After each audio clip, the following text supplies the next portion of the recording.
My name is Justus Berger, and I'm joined here by Stefan Dorfmayr.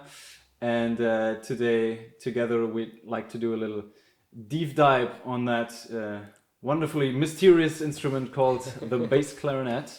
So first of all, thank you so much for being here. This is wonderful. Nice to be here. Thank you.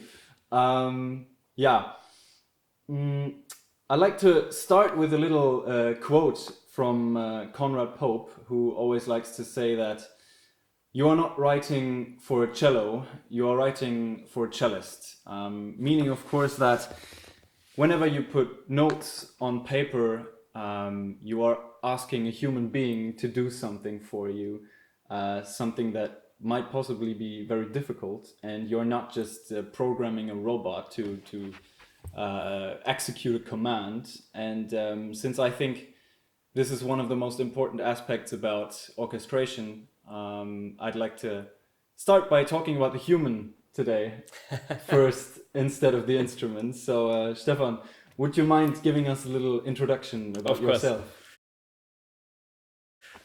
Yes, my name is Stefan. I am from Austria, and yeah, I'm the bass clarinet player in the Beethoven Orchestra in Bonn here. Okay, so, great. Why did you start playing the bass clarinet? Actually, it's not that long ago that I started to play with really? it. Because I was as a substitution here in Bonn for an opera called Arabella for the C clarinet. And luckily I stayed here and I tried the bass clarinet from my forerunner. And quite before, I never really played the bass clarinet because I thought I'm not able to play it. And then I tried his bass clarinet with his mouthpiece and with his reeds. And then I started to feel, oh, it's fun, and I feel really feel comfortable to play with it. Mm-hmm. And so I started to practice and to play with it, and it felt like it could be a fine story with it. Nice. And so now you really enjoy doing it? Yeah, every day I enjoy to play it, yes. That's great. And I'm guessing it also, as a musician looking for jobs, basically, it helps if you're flexible with multiple instruments. And yes, I think so. Of course, it depends what you want to do. So if you want just to be a principal clarinetist, then it's not very useful. Yeah, that's true. Yeah. But otherwise, I think there are positions where you have to do it all. Yeah, and there are many pieces where you have to change. Yeah. So I think I would recommend it to everybody to play to double his instruments. This is a great point, what you just said. I don't even have it on my list, but changing instruments during a piece. If you have to change an instrument, is there something that an orchestrator should account for? Because the instrument maybe when you start playing, then it's not warmed up or anything, or is there anything potentially difficult about it? Yeah, like you said, but you have it all the time in the opera or in concert, changing from A clarinet to B clarinet to B flat clarinet. You have the same problem if you play for example the A clarinet for 1 hour, then you have to start with the other clarinet really cold. It's really getting difficult. But yeah, maybe you have some time to give some breath into the instrument without playing. So just either even just rests for a few, like, I don't know, 20 bars or something could already help, even though during that time you don't really get to play the cold instrument, but just the fact that you have rests and you can... Yeah, the warm breath is warming up the instrument. Okay. Immediately. That's interesting, yeah. what exactly would be what do you mean when you say it's difficult playing on a cold instrument? Is it intonation or what exactly? Yeah, of course, intonation. Right. With the clarinet, it's the opposite of a violin or something. Because in the cold, violin are starting to get higher, I think so. I don't even know. And with the woodwinds, it's the opposite. That they are too low, and they are getting higher. Okay. When you warm them up. So the problem is that when you're playing, and then during your playing, the instrument is changing temperature. It would also change pitch slightly, so you have to kind of account for that, and that's difficult. All right. If you play after some time, you will take out the barrel at some point for just a bit. Which part is that? The barrel. Okay. In German, you would say Birne. Okay. Yeah. I mean, we'll come to that in a bit anyway, to all the different parts, and then you can show us what exactly. Yeah, that is. but exactly this part is not the same with the A or B flat clarinet as at the bass clarinet. Oh, okay, okay. We'll see that. Yeah, let's start by putting together the instrument. Yeah, right. So, first of all, we have the mouthpiece. Yeah. With the reed, and then immediately that's the difference. Normally, you would have the barrel. It's between the mouthpiece and the upper joint. Yeah. So okay, no, I think I know what you mean. It's about like this big. Yeah. Exactly. And with the bass clarinet, you have the S bow. Yeah. Exactly. Yes.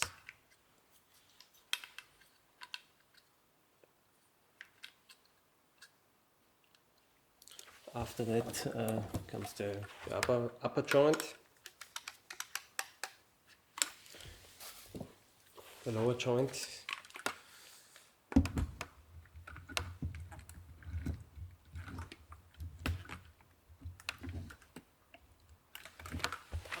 and of course the bow.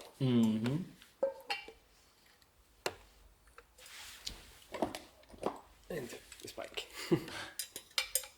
So, and I think now you're ready to play.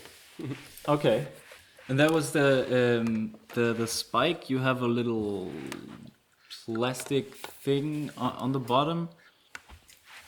Yes, because my forerunner is an inventor too.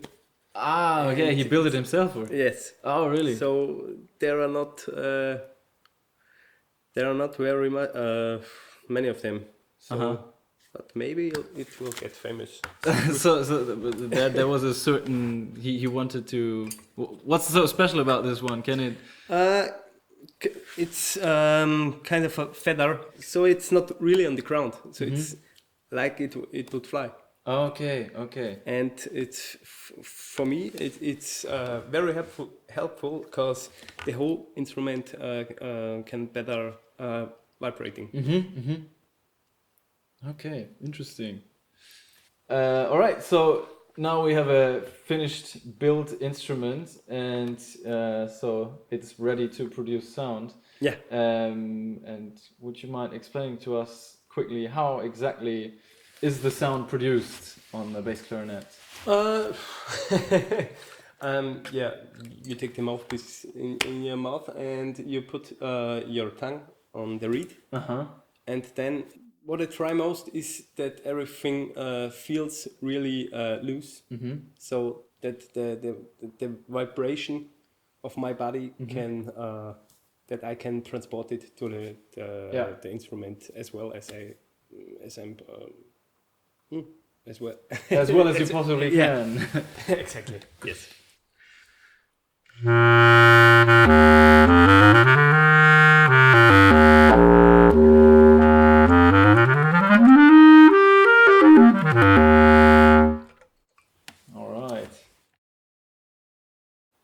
Yeah, before we started the video, you showed me a little case where you have all your reeds. and I saw actually you have a lot of them. You had like, I don't know, 24 reeds or something with you, and not just two or so. Yeah. And I saw that you have mirrors on the inside of the case, and I found it quite interesting what you had to say about it. Yeah, it's first of all, it's I have many reeds because it's of course it's wood, and wood is working. So when you see outside today, it's really cloudy and rainy. Yeah. And on a day where it's sunny and warm, the reeds would be very different. Mm-hmm. So I have many different of them that I can use or change them how I need it. And the reeds have to be really even, so they have to be on a plate, a glass. Yeah, a glass plate. A glass plate. Yeah. And because this one is really even. It's much more even than just a table or something. Yeah. And I have to work with them because the reeds are working, and so I have to I can work with them with sandpaper or something like this. Yeah. All right. So there definitely goes a step of craftsmanship into making a good sound in the end, and yeah, so many little details that when composers think of music, they want to write. They would never think of these little things. All the hard work that you musicians have to put in to producing the best possible sound. Yeah, it's and it depends which piece you play. So you choose the reed based on a piece? Yeah, of what kind of music I have to play. Okay. If I am needed to play really loud lower notes, then I would watch that I have the opening is wider, so that I can get more breath in there. Okay, interesting. That I can play louder, yes. Well, what do you do if there's a piece where you have high notes and low notes? Everything is a compromise. Yeah. Yes, yes. All right. So some basics. What's the lowest pitch and the highest pitch that you would say is makes sense on this instrument, or is even possible?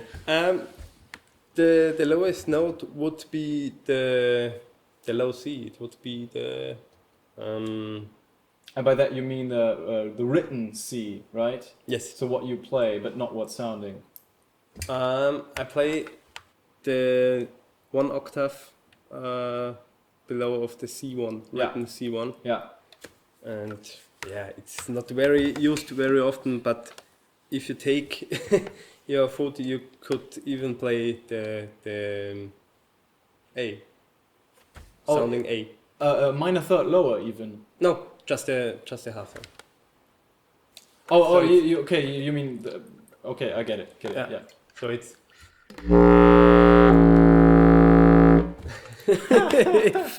Nice. And I'm not sure if everybody is so happy if he would have to do it. What would you think if somebody, if it was written in a score? Because now it seemed to me like you were just doing it casually, like. Yeah, it's not that hard. So, yeah. I think if somebody would like to have it, it would be possible. That's really interesting. But I'm not sure if it's the same with French system. Okay. Mm-hmm. So my clarinets are with the German system. Okay. So I'm not 100% sure. So this wouldn't necessarily be possible on every clarinet. Yeah. Exactly. Okay. So this is definitely one of these things where you should know your player before you before you ask them to do that. You should know what's possible.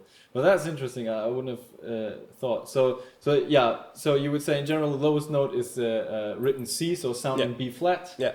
And that would be then the written C flat, or written B. Yeah, exactly. And what would you say is kind of an upper register where it makes sense? This is the difference between the B flat clarinet and the bass clarinet, because I think it's easier to play more to blow up the next overtone. On the bass clarinet. Yes. All right. So where with the B flat clarinet, it's just normally just one overblown tone. Here you are possible to do it twice or a third time.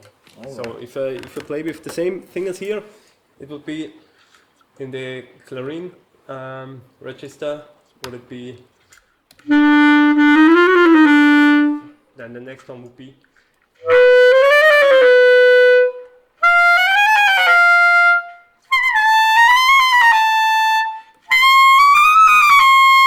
Something like this. Wow, So there this is is not crazy. really and like.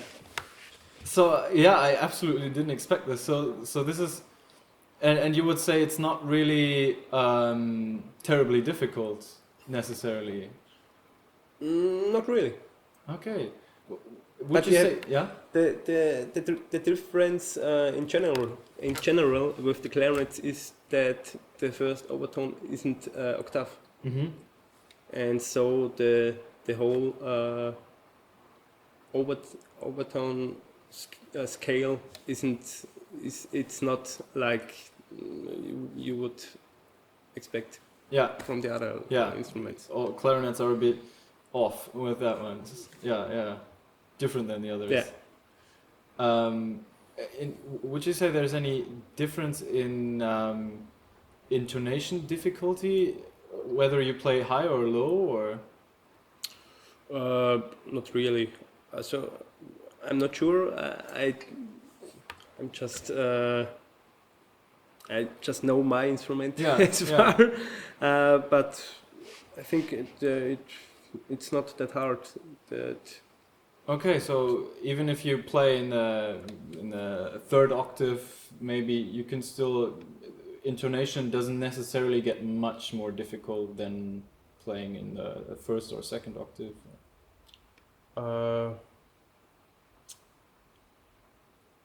I'm not 100% sure. But Because Maybe even because you're not sure, that already tells us that it can't be that terrible. Otherwise, you would know probably. of course. Or the difference could be that I didn't use it at all. Okay. For example, at the orchestra, you don't need it that much. With I think for if you would write a piece for a solo bass clarinet, it would be interesting what the sounding would be. Mm-hmm. Also, I think you just demonstrated that also the speed doesn't really matter that much to you. No, if something is hard to play, you have to practice it. Yeah. No, So, but if it's fast up in the higher register or down in the lower registers. I think the hardest parts are the switches in the registers. Yeah, if you have to change your Embouchure. yes, and so it's not that easy to play all difficulties with the finger scales and this when you have to change also the lips. Mm-hmm. So it depends. You said the register breaks between written B flat 1 and we're talking about the Helmholtz kind of notation right now. The written B flat 1 to written B 1. And what exactly is the difficulty about it? What makes that so tricky?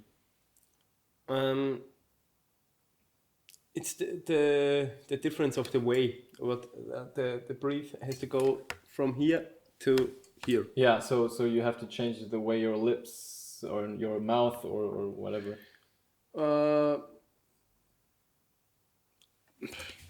I have to pay attention to have a strong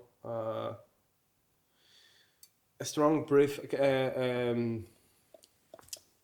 Airflow? Yes, like constantly. Mm-hmm. So that it should be played in a way that it doesn't matter to you. That just the finger is changing, and you get it with a strong and constantly. Yeah. So the difficulty is all in the breathing and not in the fingers.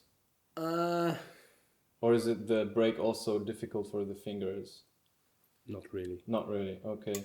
And because the keys are all closed, so you don't.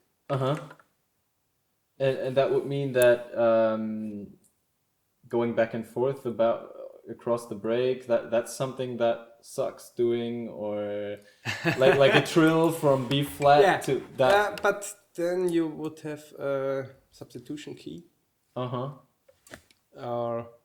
And going back to the difficulties, that it would be some fast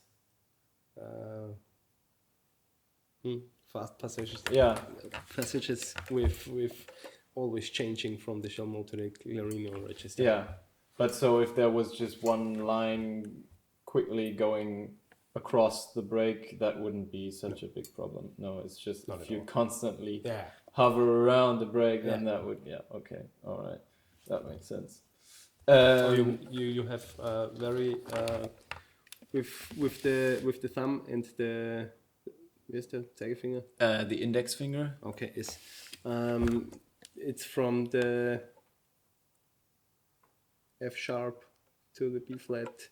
Everything is just with these two fingers, and this is an area who could be very difficult to play. Okay, if it's too fast. Yeah. That's a great question. What is too fast? Is always that's always the point. I'm not sure if I should answer this question. Yeah, you have to be politically. I have colleagues. Yeah. That's true. Okay, that's fine. Or just orchestrators will have to use their common sense, I guess, and try to. I can, if I write something fast, I'll just show it to you in private, and then you can tell me if this makes sense or if it's too fast. Are there multiple register breaks for you, or? You have not just one possibility in the with the high notes, but the sound is different. So if you have normally you would play the E flat or the E with like E flat would be. If it would have to be very fast, you also could take it and.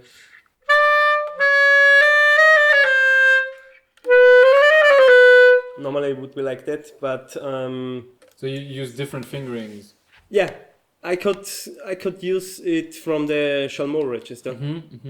It would be, and if you here you wouldn't overblow it, but it's possible with the bass clarinet. If it have to go very fast. That's the difference that you, for me, that you can use different finger settings. And I remember there was one thing that you told me before, that in the lowest register, fast things are really difficult because you play everything with the thumb. Yeah, everything lower to the E are the notes that you can play just on the bass clarinet or on the bass horn. But not on the E flat clarinet or A clarinet. So it's E flat, D flat, and C. And all these keys are you have to press it with the thumb. Yeah. And so some variations could be very difficult. Yeah. Or quite impossible. Yeah. Especially, I guess, when you have to play them legato. I'm guessing if there's a break between the notes, then it should be easier. Legato, yes, it's kind of possible, of course, but some things like the trill from the E flat to the D is very hard, and the trill from the D flat to the C. Yeah. So would you actually trill with your thumb or? yes. Oh god, that sounds terrible. But funny story, in one opera from Shostakovich, and there is a trill exactly with D and E flat. And my colleague helped me out because he was pressing one button, one key, and I drilled with the other one. All right. So it was possible. So yeah. But it was a two-man job. It's like this impossible trombone glissando in some Bartók piece. I don't remember which piece it was, but it has a huge range, this glissando, so it's not possible. And I saw a video of guys doing it where they took one of the tubes of the trombone and pulled it out really far, and then the trombonist, that he would do the normal glissando like this, and then somebody else would come and push the tube in. So yeah, certain things are theoretically possible, but maybe not very practical, I guess. Yeah. I think if you write something, only do it if the players are your friends. Yeah, or not.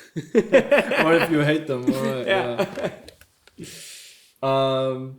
Even Mozart did this with Stadler. What was that about? There is one passage in the Mozart concerto, and it was for the players of this time. It was quite impossible to play. But it was funny for him to let him suffer. Yeah, of course. About the sound production, do you use your tongue as well, or do you only start the note with your lungs? It depends how you need it. So if you want an articulated tone, of course I would do it with my tongue. But otherwise, it's also possible to come from the quasi niente. Yeah. And so how you both things are possible. And do you also use triple tonguing, double tonguing, or is that something that doesn't make sense on a clarinet? Of course, it's possible, and many players are using it. They play it. I know many players from the French system who are playing it, the double tonguing and the triple tonguing. The German system, it's coming by the time, I think so. But some time ago, most of them said it's not possible to play. But okay, why? I think it's kind of the position of the tongue. And if you have because the mouthpiece is so far in the mouth, so you have to find a good position with your tongue. That it's possible. I've heard that before from bassoon players. I think they also have issues with that. But you would say theoretically it's possible, but not everybody is comfortable with it. So with the clarinet, it's like there is two registers. It's the Chalumeau register. It's from the lower notes till the B flat, and upward it's the clarine register. And I think for everyone it's easier to play double tongue in the Chalumeau register. Okay. So I think it's something to know is the higher notes is very hard, and the higher it gets, the harder it is. That's interesting. So actually fast staccato repetitions or something like that would be easier in the Chalumeau register than in the Clarino register. Yes. That's interesting. I would have never expected that, because it's a little counterintuitive, because so often lower things are slower and the higher things are faster. Yeah. But here's a little the other way around. But with the bass clarinet, it's what I wanted to say, that the issues is not that hard with the bass clarinet. So I think it's it's easier to play it to the higher notes with double tongue. Okay, yeah, all right. So similar to what you said before, that some of these things are in general easier on the bass clarinet. Yeah. Okay. Of course, we have B flat clarinets and we have A clarinets and then E flat clarinets and all that. But the bass clarinet seems to only appear in B flat nowadays. I know there have been other clarinets in the past, and some Wagner or Strauss they used to write sometimes for clarinet in A, but that or bass clarinet in A. I mean, but that doesn't seem to be a thing anymore. No, I've never seen a bass clarinet in A. I have to commit. I think it's kind of not necessary because bass clarinet is more expensive than a normal clarinet. Yeah. And like I said before, with Anton Stadler, the clarinet player who played for Mozart. Yeah. They had something with 5, 6, or 7 keys in this time, and so it wasn't able to play the chromatics. Yeah. That easy that we have with our instruments today. So it's not. I think it's not necessary to have a bass clarinet in A. Yeah. Because everything works with Yeah. with the tuning in B flat. Yeah. And what do you do if you read a piece from 150 years ago and it's written for a bass clarinet in A? First, I'm pissed, and then I have to do it like the trumpet players or the horn players. You have to transpose on site. Yes. The hard part is if you have to read the clef, then also in the bass clef. Okay. So transpose it to A with the bass clef, it would be the hardest part. Okay, so it's possible. It's just annoying. Yeah. So that's a good point what you say about the bass clef, because that's another point I wrote down. What I find interesting is that of course bass clarinet nowadays usually is written in treble clef, but it used to be written in bass clef, but so everybody should write them in treble clef. I think a bass clarinet player should be able to play it in the bass clef, but I think nobody really likes to. Yeah, but I guess sight reading, if especially for a recording session, for example, if sight reading speed is an issue, then you should rather go for treble clef instead of bass clef. Of course. Yeah. Okay. Yeah, that makes sense. I would prefer it. Yeah. Yeah, it's interesting because me as a composer, I would always like to write it in bass clef because visually that's what I'm writing a bass instrument. Yeah, of course. I mean, not that the bass clarinet always has to play the bass line, but in general, that's where it happens a lot. So it makes sense to have it in bass. It makes sense, of course.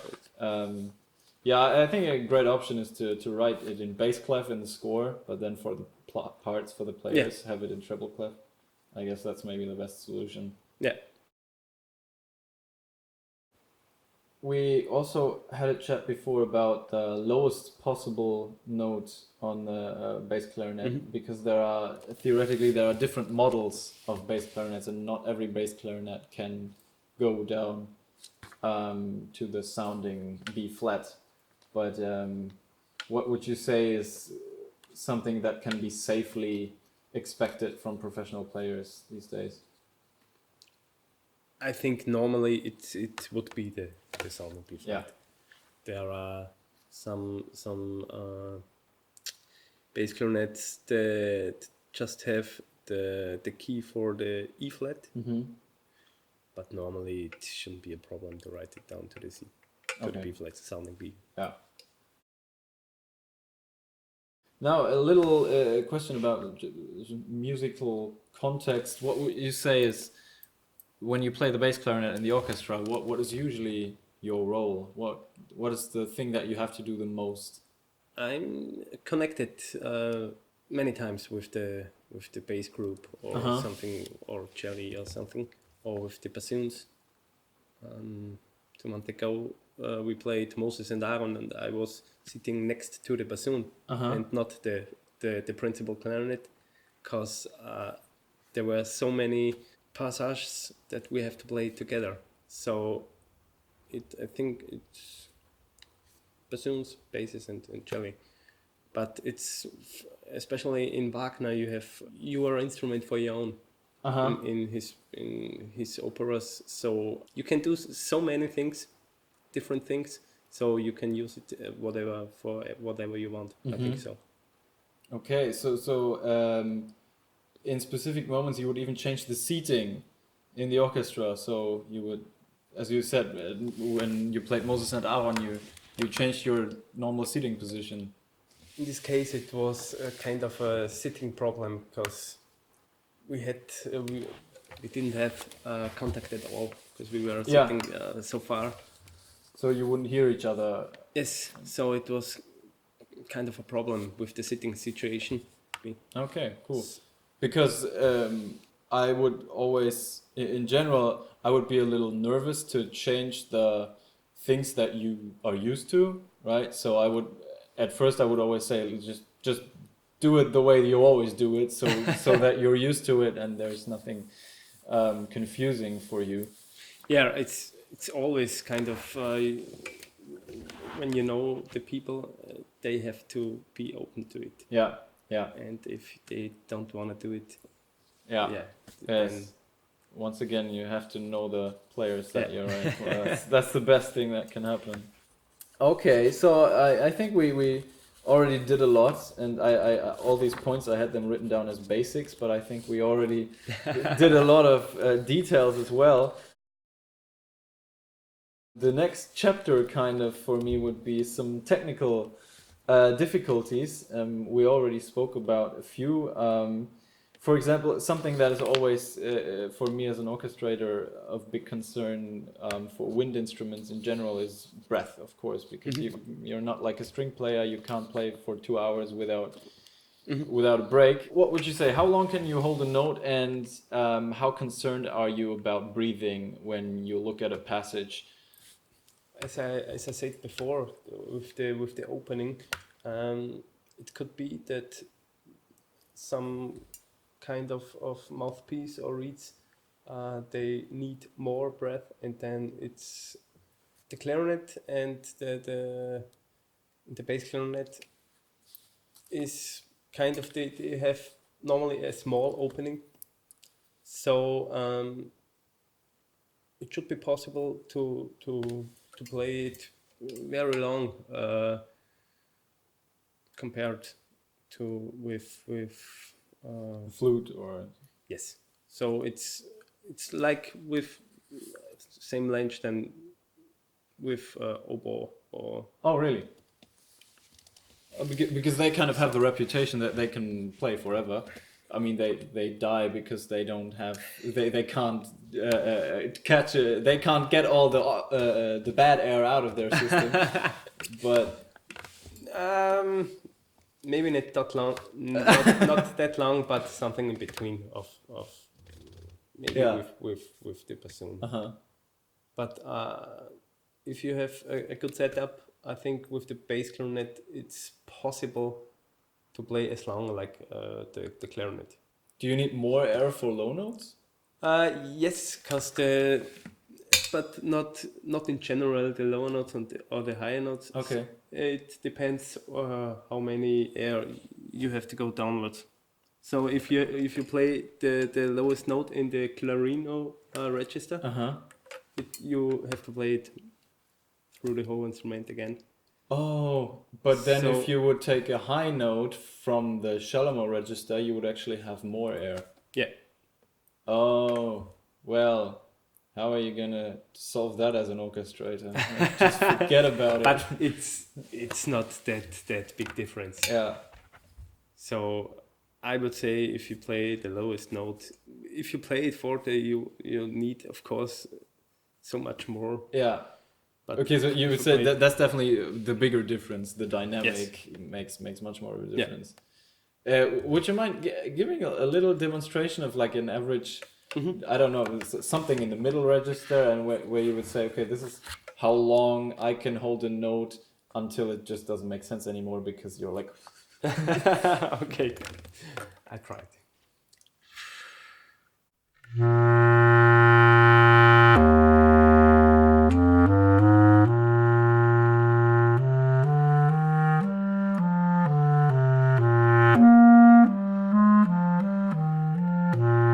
All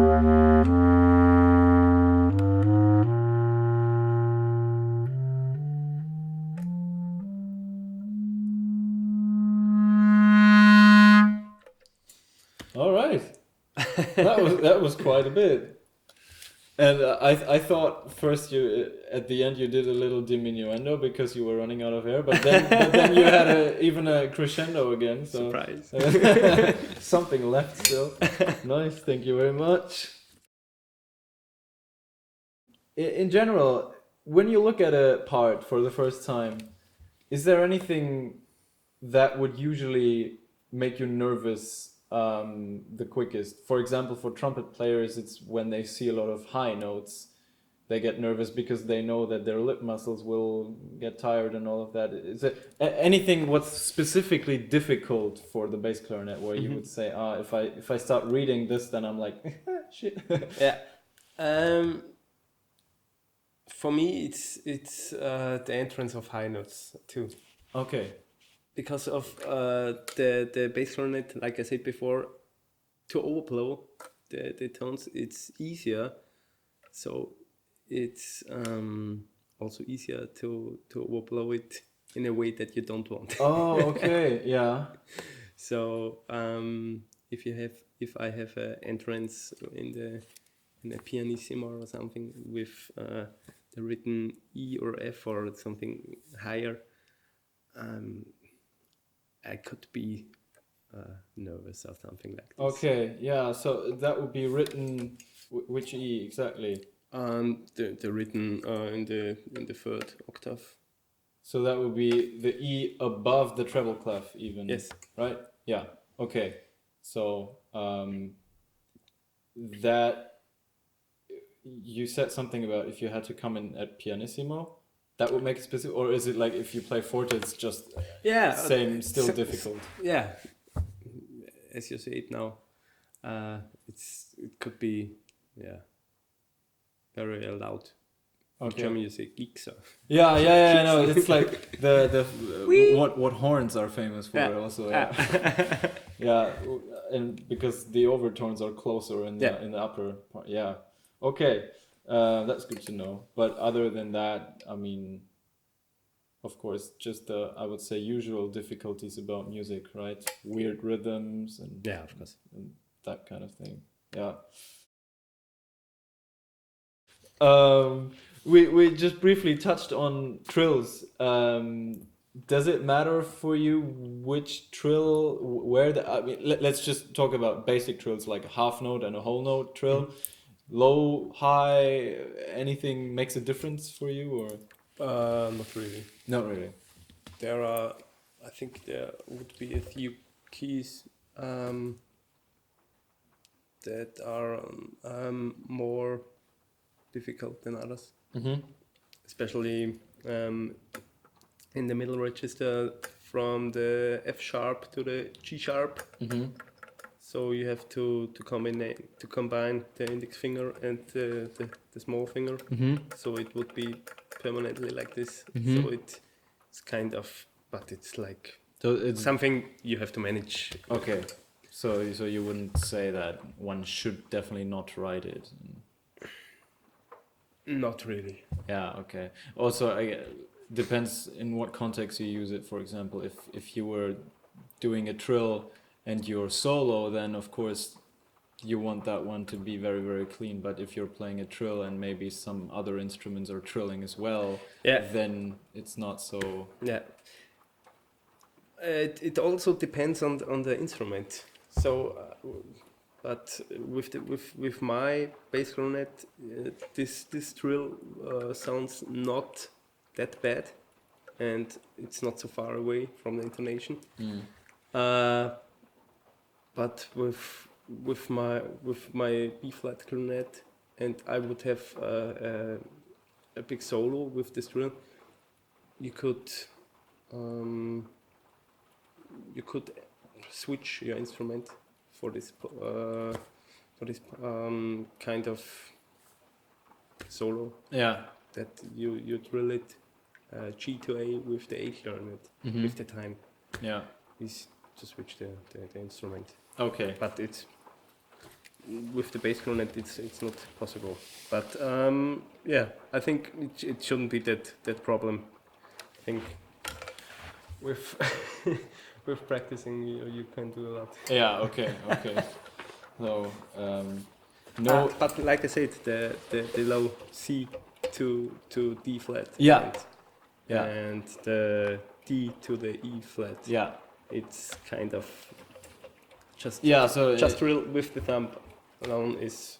But interesting to know is that there are some instruments who had a fifth key, who that you have the low C twice.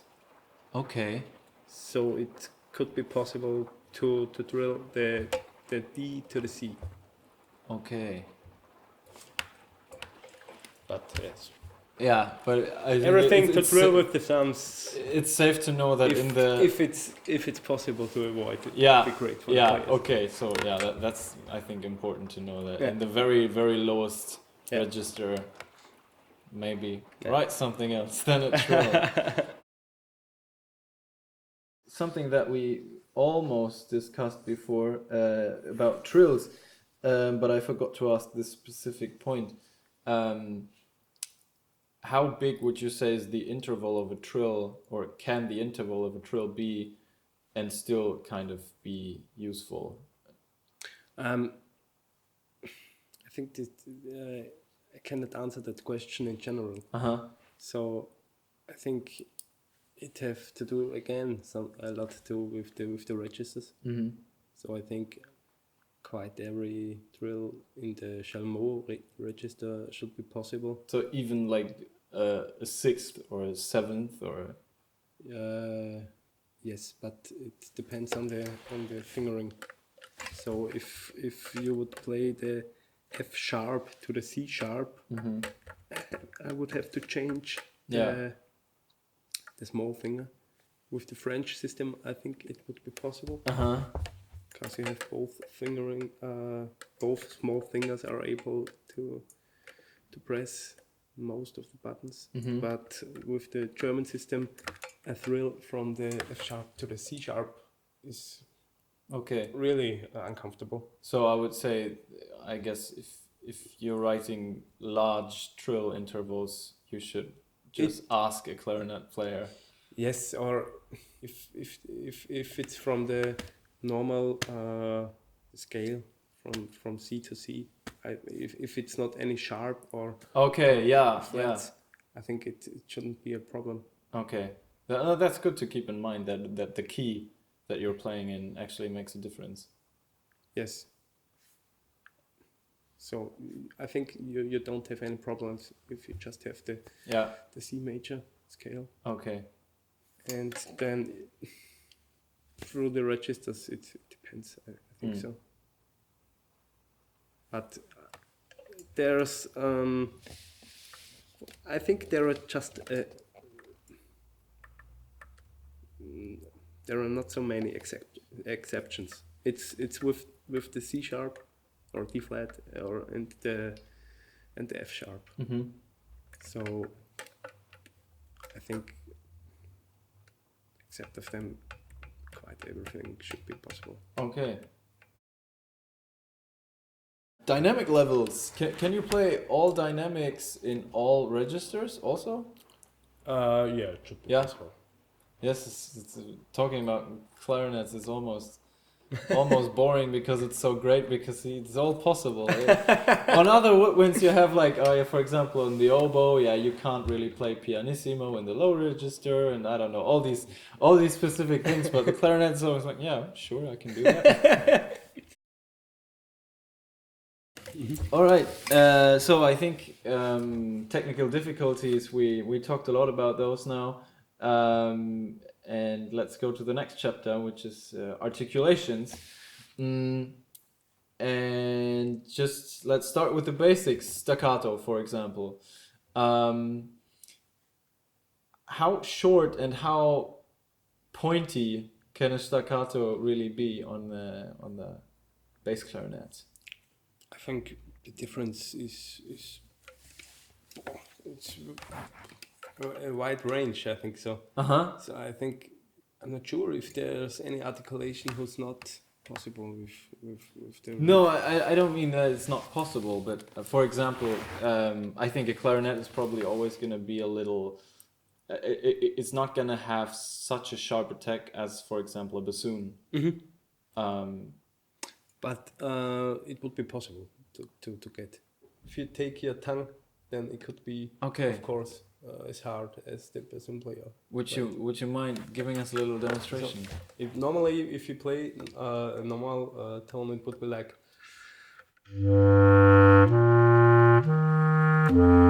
But you also kind of.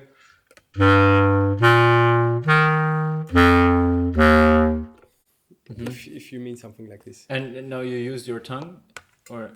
Yes. Yeah. But you could also attack the beginning of the tone without tongue. So it would be like. That was it.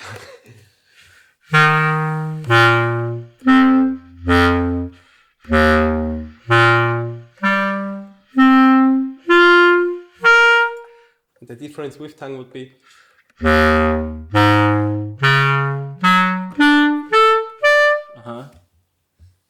Can we try some really short notes?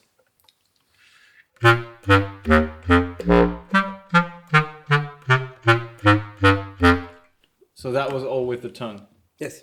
And but you said every bass clarinet player could do that with the tongue, because before we talked about double tonguing and triple tonguing, and that not everybody likes to do it, but the basic attack that everybody would do that, or yes. Yeah. Should be able.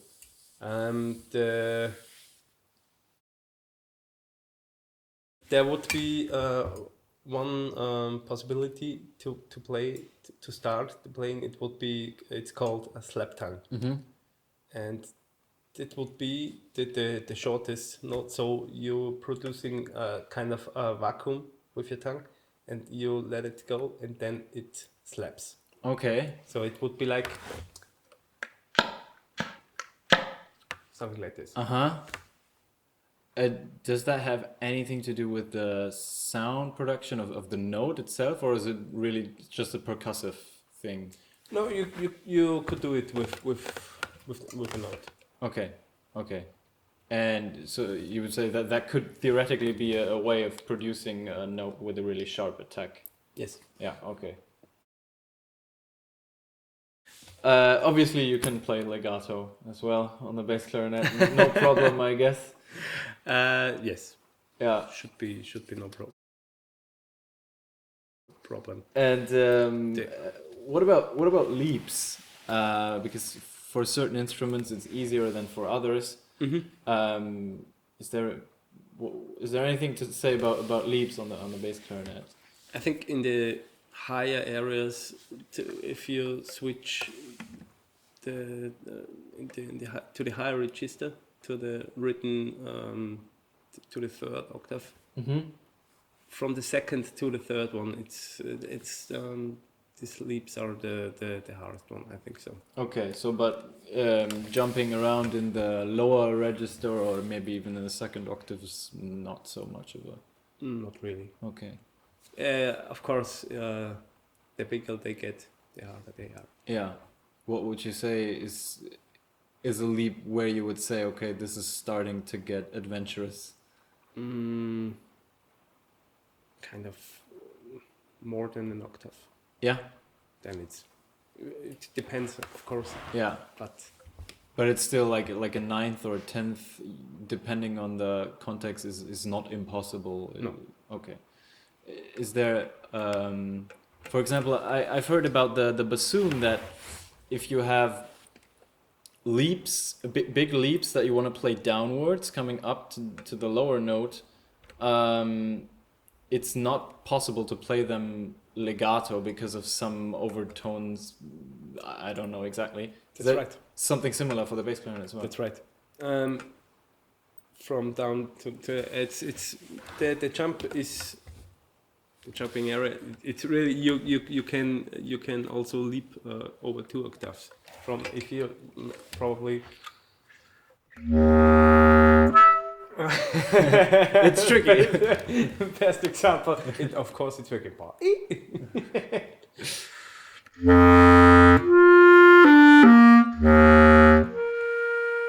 Well, otherwise, then you would have the overtone, and so you have to Oh, okay. think. So you could something called schwindeln. Oh yeah, you could fake it. You could cheat. You could cheat and fake it. To and that's the advantage of the clarinet, to attack so softly. Oh yeah. That it's kind of a leap. Yeah, it almost sounds like legato, but it's okay. Yeah, well, that's good to know, and that's basically in all registers. Mm-hmm. If you leap downwards, Yeah. And what's kind of the interval where that starts to get difficult?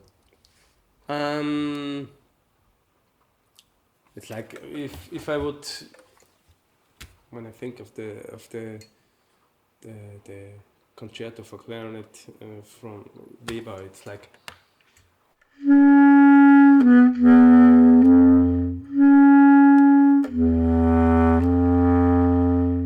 So the sounding the second time was as quite as legato as I could play. Yeah. So, but it was with a small attack. But that was more than an octave, right? I mean, yes, it was E flat to an F sharp. Yeah. So anything in one octave, do you get the same problems or not really? I think so.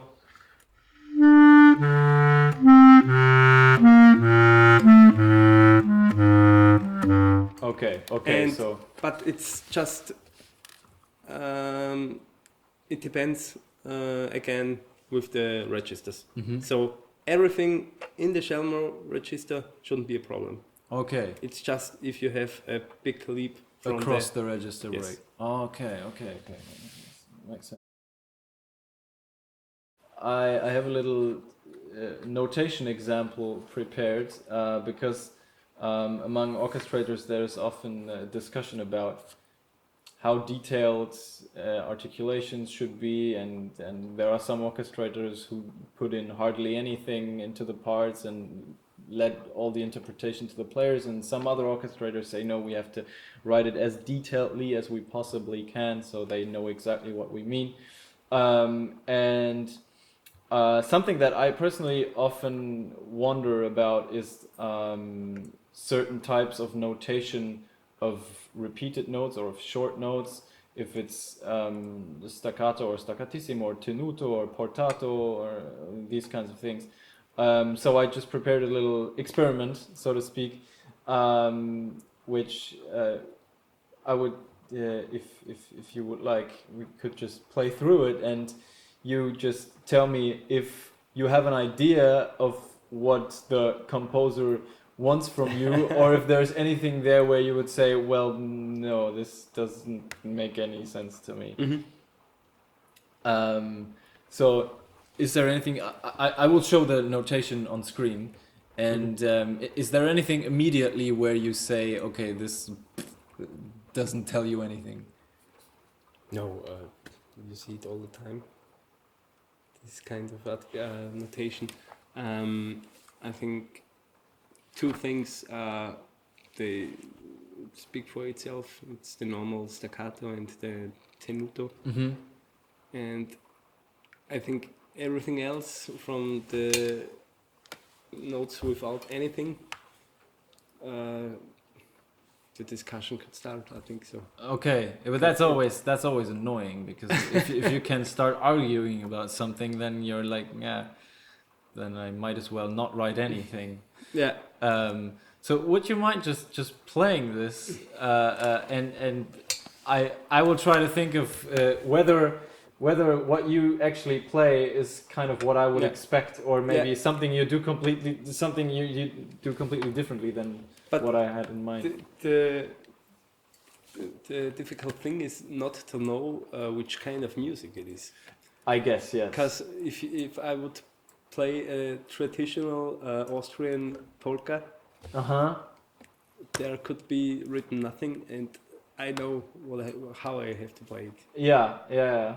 And it's completely something else if I play an opera from Virginia or something. So. So what would you do if you play contemporary music, for example, in the orchestra? Then there is no style that you can rely on, I guess. I think it's quite a difficult. I guess then you just have to discuss with the conductor, or. Yeah, maybe, but I think it would be something like the. Yeah, I think non-legato, something like the second last thing. Maybe. That would be tricky, or. No, if nothing is notated, I would play it something like the second last. Okay. Yeah. I think so. Okay, could you demonstrate that? Okay. The first example. If it's possible, just all of them? Or? Okay, yeah.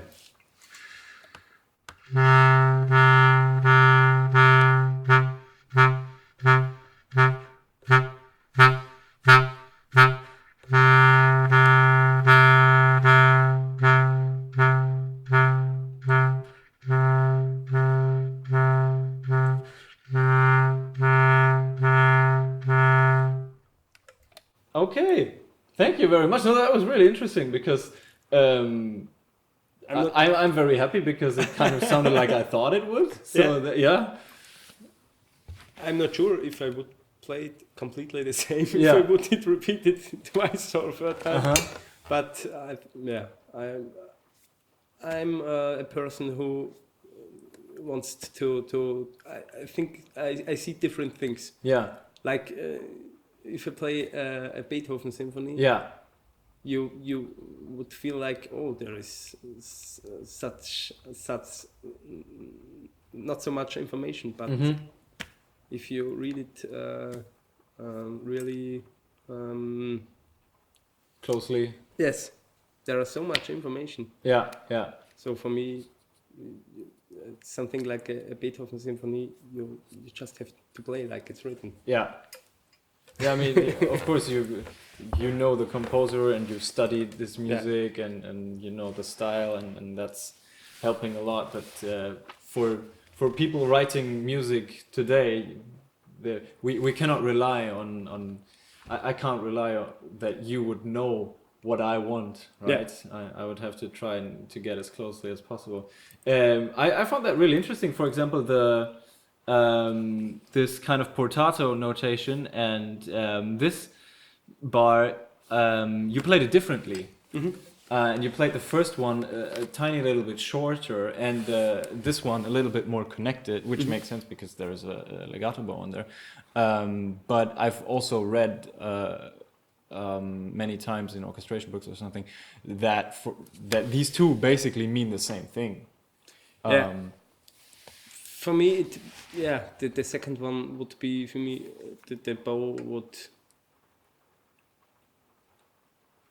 it's kind of the same, but the second one is with more phrasing, I think so. Yeah, I mean, that makes perfect sense. I'm really happy right now because, I feel like, okay, what you just played and what I see on paper, to me, that makes perfect sense. Okay, fine. And I didn't always experience that. Sometimes I write something and I think like, oh yeah, that makes a lot of sense, and then somebody plays it and plays something completely different. Like, shit, what happened? Okay, that's cool. Then I think we can go to some techniques, some playing technique stuff. For example, vibrato, that's always a kind of a special thing about the clarinet as well, right? Yeah, you can discuss a lot. You're able to play it, but yeah, if you want to have the sound, it's possible. And But in general, you don't really use it. normally, it's kind of a style. Mm-hmm. I know a lot of people who are doing it, and it makes sense on a few passages, but I do it very rarely. Mm-hmm. So And that goes for both the B flat clarinet and the bass clarinet. And yes, but I kind of like it. But if I play just for myself and doing stuff and with free playing, and I really enjoy it. So I think it's kind of I like it very much, but I've never used it in the orchestra or something like that. Okay, that is really interesting. Except of something jazzy or something. Yeah. Then it would be more useful for me. And so, as a default in the orchestra, you would usually play without vibrato. Yes. And so, I guess that would mean if a composer or an orchestrator would like to hear vibrato, then they should write it. Yes. And tell you that you're free to do it. And I guess also on the bass clarinet, both. Yeah. Same thing. It's not like vibrato's impossible on the bass clarinet or anything. No. But vibrato is much easier to play in the clarinet register. Oh, okay. So it's kind of hard in the lower registers. Yeah. I guess also usually probably would just artistically make more sense in the higher registers than in the lower registers. Yeah. Yeah, just briefly before, I think we also touched on niente, which the clarinet is very famous for, I guess, because hardly any instrument can do it as well as the clarinet. And that's, I guess, also the same for the bass clarinet. Yeah. Right? Would you mind giving us a little demonstration about on how that sounds, or how it doesn't sound?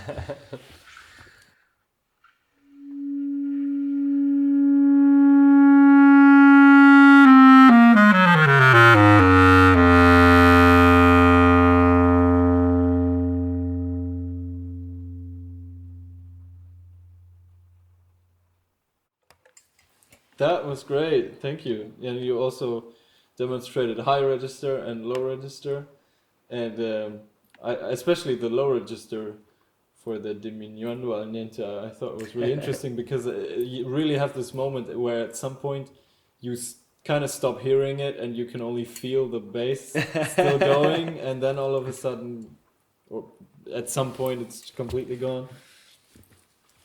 So it's, I guess, very useful sound, and it's not necessarily difficult for you, or it's something that you're used to, right? No, not really. I think in the higher octaves you have the pressure in the lips. It could be harder in difference to the lower registers. So if I do it with in the really high registers,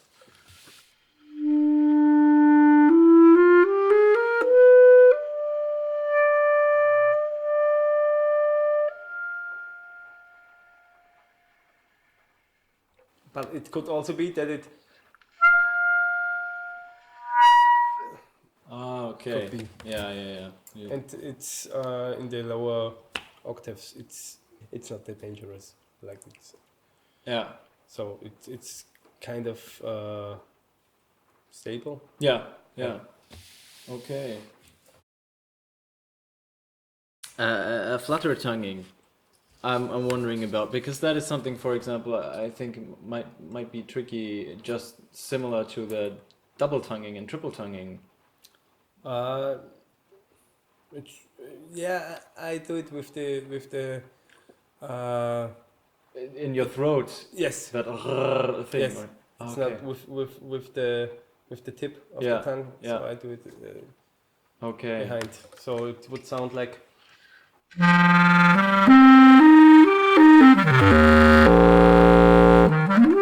Yeah. Okay. So actually doing it with the tongue is not possible. I would not say it, but I don't have the luck that I'm able to do it. Okay. So, but I think it should be possible. Mm-hmm. But isn't that also a thing that not everybody can roll the R in the throat? Like the not everybody can do that as well, right? Yes, Right. So it's true. Yes. so it's possible that there are. I think if you're not able to do one of them, you just use the other Okay. one. So I think both are possible. Okay, so you would say the risk that you have a bass clarinet player that cannot do one or the other is fairly low. I hope so. Yeah. Okay. Okay. So flutter tongue is a thing that you can use. Yes. All right. Great. In general, I find it interesting that mutes for woodwinds seem to be really, really seldomly used in any sort of way. Like, I think I don't know a single piece where woodwinds are muted, but I have read, I think in the Korsakov orchestration book, he writes about using cloths and stuff like that to mute the instrument, so theoretically it's possible. Would you say, is there anything that you, because you don't have like standard mutes like trumpets and horns, and they have, you know, you can buy them and put them in your instrument, but for you, I think you have to improvise, right? Yeah, I can remember once I played with a scarf over the whole instrument. But you have to find something that is through your whole instrument, because the holes are. Okay. Yeah. The sounding is from the whole Yeah. holes getting out. So if you Where the put breath- something in the bell, for example, depending on which pitch you played, wouldn't actually. No, it do would much. just help if you play the lowest note. Yeah. So something like a mute just for the bell. Yeah. And the whole it's not working. Yeah, it wouldn't make sense. So you have to wrap the whole instrument into something. Okay, yeah, that makes. I think it I did it difficult. once, and it's the sound is interesting. But yeah. Yeah, I guess that kind of explains why these things are not so common, because it's kind of complicated and maybe not so effective. Yes. I don't know. I didn't hear it. All right, so we only have the last chapter left, kind of. So just some contemporary, some crazy stuff you can do with that instruments. For example, multiphonics is something that woodwinds maybe are more frequently asked in contemporary music. Is there anything you could demonstrate for us, or anything to say about I will it? try it. It's something who would never could go wrong or something, but I hope I will can demonstrate it.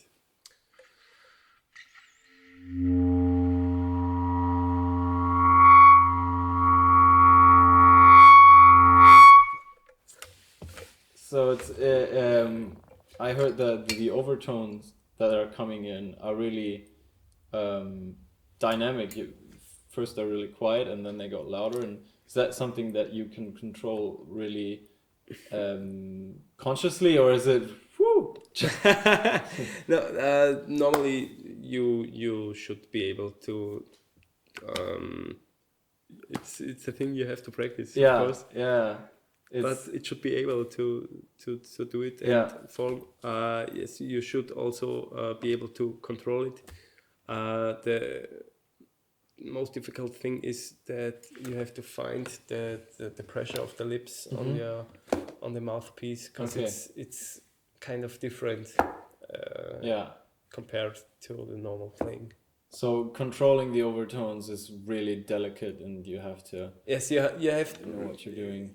It also depends on the reed. Yeah. So I think you have to.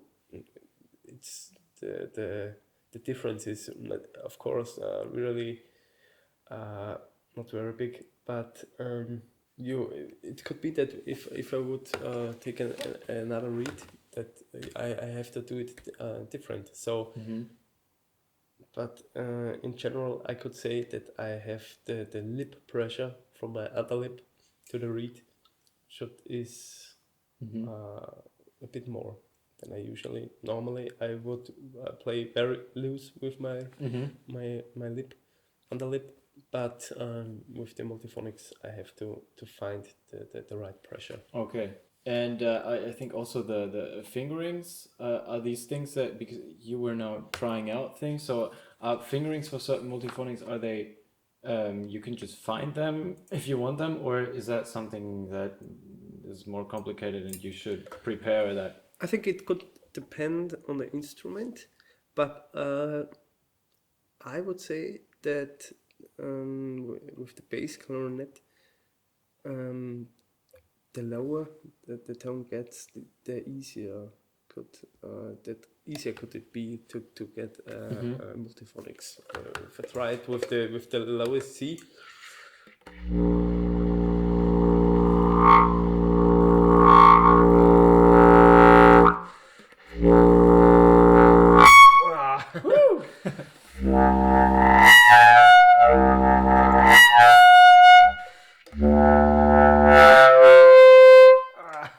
Okay, it's really tricky. It's kind of no, but it really could depend on the reed or something. But I just found out you cannot say in general that the lowest notes are the easiest ones. So I guess there's probably really specific notes on the instrument which work much better than others. I think so, yes. Yeah. Okay. All right, so I think I'm through with all my questions, and now it's just if there's any specific passage that is very characteristic, or that one of your favorite passages, or whatever that you would like to play, that would be wonderful.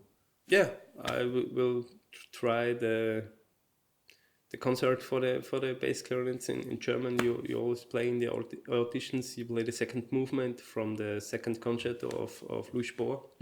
Was originally written for the B flat clarinet, but in the auditions you always played with the bass clarinet.